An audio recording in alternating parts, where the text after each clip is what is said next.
Now we'll do question number 6. Let us read the question first. Discuss the methods of analyzing qualitative data.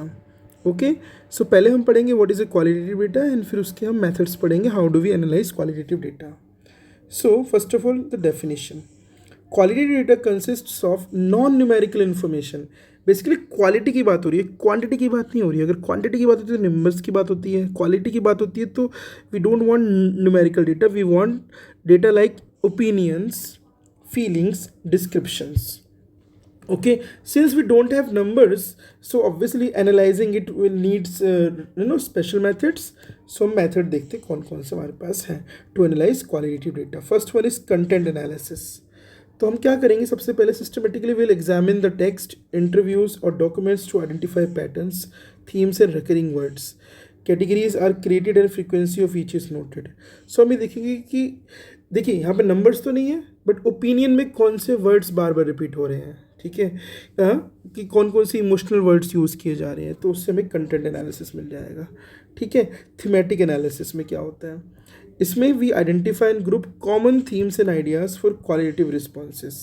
Okay, जो भी हमारे पास common ideas और themes है उनको एक पर्टिकुलर ग्रुप में हम सेपरेट कर देते हैं और सेग्रीगेट कर देते हैं. देन नैरेटिव एनालिसिस, नाम से ही समझ आ रहा है. अब हम क्या करेंगे, क्वालिटी डेटा के लिए हम लोगों की ओपिनियंस, उनकी स्टोरीज और पर्सनल एनेक्डोट्स को अंडरस्टैंड करेंगे. पर्सनल स्टोरीज उनका बेसिकली उस जैसे अमूल है, अमूल के साथ सबकी एक स्टोरी होगी. ठीक है. कोकोनट ऑयल है, उसके साथ सबकी एक स्टोरी होगी. डाबर लाल सबके एक स्टोरी होगी. ठीक है. ग्राउंडेड थ्योरी, नाम से ही समझ आ रहा है कि हमारे पास हमें बेसिकली डेटा बिल्ड करना है, इन्फॉर्मेशन बिल्ड करनी है based on the basic hypothesis. तो हमने एक बेसिक डेटा बना रखा होगा और उसके ऊपर हम अपनी थ्योरी बिल्ड करेंगे directly from the data by continuously comparing and categorizing responses without preset hypothesis. ठीक है. Will keep building data okay by comparing various responses. Then discourse analysis, इसमें क्या होता है, we examine how language is use in social context to convey message, meaning और power. ठीक है. कि इसे क्वालिटी डेटा है, ऑब्वियसली इमोशनल फीलिंग्स है ना. इसमें क्या होते हैं, फीलिंग्स तो होती नहीं है, मतलब फीलिंग्स होती है और डिस्क्रिप्शंस होते हैं और ओपिनियंस होते हैं. ठीक है. नेक्स्ट हमारे पास है केस स्टडी एनालिसिस.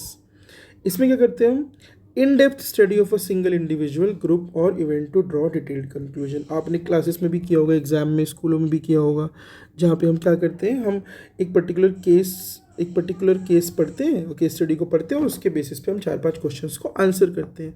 उसमें क्या होता है, हम पर्टिकुलर कोई केस ले लेंगे, उसके बारे में सारी इन्फॉर्मेशन उसके अंदर दी जाती है.